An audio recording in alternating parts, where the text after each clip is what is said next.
ಯಾಕಂದರೆ ರೈತರ ದೃಷ್ಟಿಯಿಂದ ಅನ್ಯಾಯ ಆಗುತ್ತೆ ಅಂದಿದ್ದರಿಂದನೇ ನಾವು ಮಾಡಿದ್ದೇವೆ. ಏನಾಗಿದೆ ಅಂದರೆ ನಾವು ಏನು ಗುರುತು ಮಾಡಿ ಇದ್ದಿದ್ದ ಪ್ರದೇಶದಲ್ಲಿ ನೀವು ನೋಂದಣಿ ಮಾಡಬೇಕು ಅಂತೇಳಿ ನಾವು ಸೂಚನೆ ಕೊಟ್ಟಿದ್ದರೆ ಪ್ರತ್ಯೇಕವಾಗಿ ಅವರೇ ಬೇರೆ ಬೇರೆ ಇದನ್ನೆಲ್ಲ ಆ ಲಾಗಿನ್ನ ಉಪಯೋಗಿಸ್ಕೊಂಡು ಇದೆಲ್ಲ ಮಾಡಿದ್ದಾರೆ. ಇದು ಅನ್ಯಾಯ ಆಗಿದೆ ಅಂತೇಳಿ ನಮ್ಮ ಗಮನಕ್ಕೆ ತಂದಿದ್ದರಿಂದ ಇದನ್ನು ಸ್ಥಗಿತಗೊಳಿಸ್ತಿದ್ದೀವಿ. ಈಗಾಗಲೇ ನೋಂದಣಿ ಆಗಿರೋಂಥ ರೈತರು ಅವರ ಒಂದು ಅದ್ರ ಬಗ್ಗೆನೇ ನಾವು ಚರ್ಚೆ ಮಾಡ್ತಕ್ಕಂಥದ್ದು. ಮುಂದಿನ ನಿರ್ಧಾರ ಸರ್ಕಾರ ತಗೊಳ್ಳೋದ್ರವರೆಗೂ ಅದು ಪೆಂಡಿಂಗ್ ಇರುತ್ತೆ.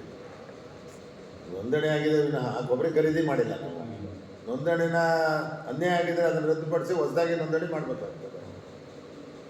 ಸರ್, ಈಗ ಕೊಬ್ಬರಿ ನೋಂದಣಿಗೆ ಬಯೋಮೆಟ್ರಿಕ್ ಉಪಯೋಗಿಸಿದಾರಲ್ಲ, ಅದೇ ರೀತಿ ಖರೀದಿ ಟೈಮಲ್ಲೂ ಕೂಡ ಬಯೋಮೆಟ್ರಿಕ್ ಅದು ಎರಡು ನಾನು ಈಗಾಗಲೇ ಹಿಂದೂ ಹೇಳಿದ್ದೀನಿ. ಬಯೋಮೆಟ್ರಿಕ್ಕು ನೋಂದಣಿಗೂ ಮಾಡ್ತೀವಿ, ಕೊಬ್ಬರಿ ಖರೀದಿ ಮಾಡ್ತಕ್ಕಂಥದ್ದು ಬಯೋಮೆಟ್ರಿಕ್ ಮಾಡ್ತೀವಿ. ಇವಾಗ ಆದೇಶ ಆಗಿಲ್ಲ ಇದುವರೆಗೂ. ಇಲ್ಲ ಮಾಡ್ತೀವಿ, ಅದೊಂದು ಅಳವಡಿಸಿದ್ರೆ ಇಲ್ಲ ಅಳವಡಿಸ್ತಿದ್ದೀವಿ ಅದನ್ನು. ಅಳವಡಿಸ್ತಾ ಇದ್ರೆ ಮತ್ತೆ ಅನ್ಯಾಯ ಆಗ್ತದೆ. ಈಗ ಅದಕ್ಕೆ ನಾನು ವರ್ತಕರನ್ನ ದೂಷಣೆ ಮಾಡೋಕ್ಕೆ ಹೋಗೋದಿಲ್ಲ. ಯಾಕೆಂದರೆ ರೈತ ಅವನ್ನ ಕೊಟ್ಟರೆ ದಾಖಲಾತಿನ ವರ್ತಕ ವ್ಯವಹಾರ ಮಾಡ್ಕೊಳ್ಳೋದು. ಅದರಿಂದ ನಮ್ಮ ರೈತರು ನಾವು ಸರಿಯಾಗಿ ಇಟ್ಕೋಬೇಕಾಗ್ತದೆ. ರೈತರು ಅದ್ರ ಬಗ್ಗೆ ಎಚ್ಚರಿಕೆ ಇರಬೇಕಾಗ್ತದೆ. ಅದನ್ನು ರೈತರಿಗೆ ಅನ್ಯಾಯ ಆಗ್ತದೆ, ಅದನ್ನು ಅವರು ಉಳಿಸ್ಕೋಬೇಕಾಗ್ತದೆ.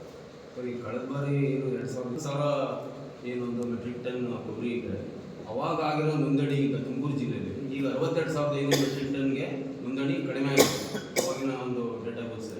ತುಮಕೂರು ಜಿಲ್ಲೆ ಹೆಚ್ಚು ಕೊಬ್ಬರಿ ಬೆಳೆಯುವ ಪ್ರದೇಶ, ಇದಕ್ಕೆ ಅನ್ಯಾಯ ಆಗಿದೆ ಅಂತ ಭಾಳ ಹೌದು. ಬೇರೆ ಜಿಲ್ಲೆಯಲ್ಲಿ ಜಾಸ್ತಿ ಆಗಿದೆ, ನಮ್ಮ ಜಿಲ್ಲೆಯಲ್ಲಿ ಕಡಿಮೆ ಆಗಿದೆ. ಈಗ ಹಾಸನ ಜಿಲ್ಲೆಯಲ್ಲಿ ಜಾಸ್ತಿ ಆಗಿದೆ. ಹಾಸನ ಜಿಲ್ಲೆಯಲ್ಲಿ ಎಲ್ಲ ಕಡೆನೂ ಕೊಬ್ಬರಿ ಬೆಳೆಯೋದಿಲ್ಲ, ಆದರೆ ತುಮಕೂರು ಜಿಲ್ಲೆಯಲ್ಲಿ ಎಲ್ಲ ತಾಲೂಕಿನಲ್ಲೂ ಕೊಬ್ಬರಿ ಬೆಳೀತಾರೆ.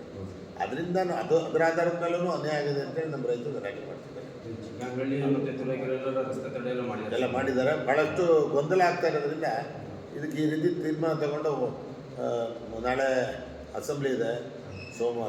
ಸೋಮವಾರ ಸಂಜೆ ಏನಾದರೂ ಮುಖ್ಯಮಂತ್ರಿಗಳು ಒಂದು ಟೈಮ್ ಕೊಟ್ಟರೆ ಎಲ್ಲ ಕೊಬ್ಬರಿ ಬೆಳೀತಕ್ಕಂಥ ಪ್ರದೇಶಗಳೆಲ್ಲ ಒಟ್ಟಾಗಿ ಅವ್ರ ಜೊತೆ ಚರ್ಚೆ ಮಾಡಿ ಮುಂದೆ ಏನು ನಿರ್ಧಾರ ತಗೋಬೇಕು ಅಂತ ಅವ್ರು ತೀರ್ಮಾನ ಮಾಡ್ತೀವಿ. ಈಗ ಮುಖ್ಯಮಂತ್ರಿಗಳು ಗಮನಕ್ಕೆ ತಂದಿದ್ದೀರಾ ಸರ್? ಈಗ ತಂದಿಲ್ಲ, ಇಲ್ಲ ಮಂತ್ರಿಗಳು ಗಮನಕ್ಕೆ ತಂದಿದ್ದೀನಿ. ಮಾರ್ಕೆಟಿಂಗ್ ಮಿನಿಸ್ಟ್ರಿಗೆ ಹತ್ರ ಗಮನಕ್ಕೆ ತಂದಿದ್ದೀನಿ, ಸಹಕಾರಿ ಮಂತ್ರಿ ಗಮನಕ್ಕೆ ತಂದಿದ್ದೀನಿ. ಎಲ್ಲ ಮನೆಗೆ ಹೋಗಿ ಎಲ್ಲ ಮಾಡಿದ್ದಾರೆ ಅಂತ ಹೇಳಿ ಆಯಿತು. ಶಿವಲಿಂಗೇಗೌಡರು ಅವರು ಗಲಾಟೆ ಮಾಡಿದ್ದಾರೆ. ಈಗ ಅವರು ಪ್ರೆಸ್ ಮೀಟ್ ಮಾಡಿ ಹೇಳ್ತಾ ಇದ್ರು, ಯಾವುದೇ ಕಾರಣದಿಂದ ರದ್ದುಪಡಿಸ್ಬೇಕು, ಇದೆಲ್ಲ ಅನ್ಯಾಯ ಆಗಿದೆ.